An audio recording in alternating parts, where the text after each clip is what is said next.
9, 10, 11, 12 last మాట.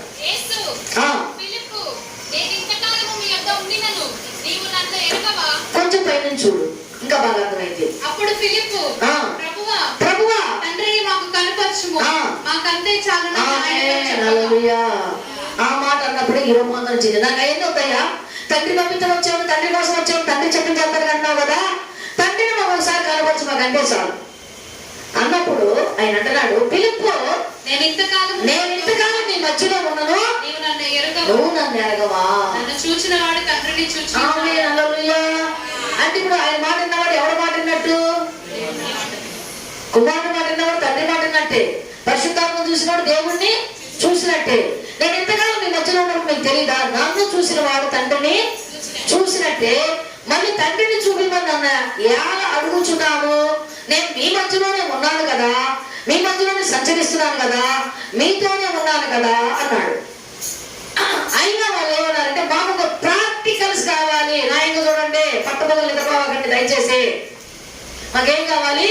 Practicals కావాలి, అంటే మాకు రుజువు కావాలి అన్నప్పుడు ఆయన అంటున్నాడు 11వ వచనంలో చూడండి, తండ్రి యందు నేనును నా యందు తండ్రియు ఉన్నామని నమ్ముడి, లేదా ఈ క్రియల నిమిత్తమైనను నన్ను నమ్ముడి. నేను తండ్రి యందుకు వెళ్ళుచున్నాను గనక నేను చేయు క్రియలు నా యందు విశ్వాసం ఉంచువాడును చేయును, వాటికంటే మరి గొప్పవి అతడు చేయునని మీతో నిశ్చయముగా చెప్పుచున్నాను. అయిపోయింది. ఈ క్రియల నిమిత్తమైన నమ్మండి, అంటే నాతో ఉన్నవాడు ఎలా నడుస్తాడో, ఎలా తీరుగా ఎలా ఉంటాడో తెలుసుకోండి, లేదా వాడు మాట్లాడే దాన్ని బట్టి తెలుసుకోండి, వాడు ఉన్న ఆలోచన బట్టి తెలుసుకోండి, లేదా నాకు విశ్వాసం ఉంచేవాడు నాకంటే గొప్ప కార్యాలు చేస్తాడని తెలుసుకోండి. అప్పుడు మీ మధ్యలో నేను ఉన్నానని మీకు అర్థమైంది. అవునైనా హల్లెలూయా, హల్లెలూయా. ఇప్పుడు చెప్పండి, అందరూ క్లారిటీ వచ్చిందా? దేవాలయం గొప్పవాడు ఎక్కడున్నాడు? మనలోనే, మన మధ్యలోనే ఉన్నాడు. ఎవరమ్మా ఆయన అంటే పరిశుద్ధాత్మ దేవుడు. ఆమె హల్లెలూయా.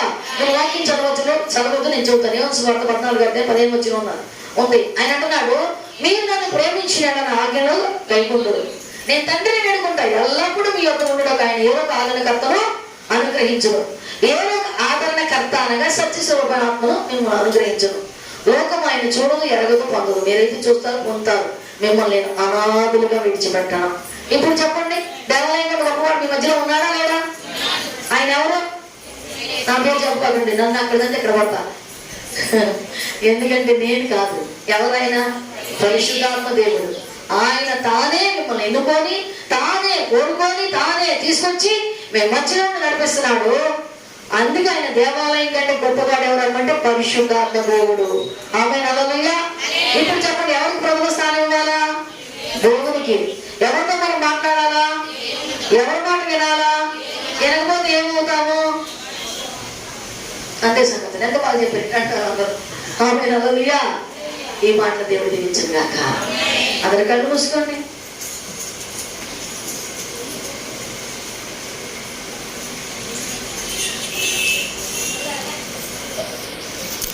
మన మధ్యలో ఉన్న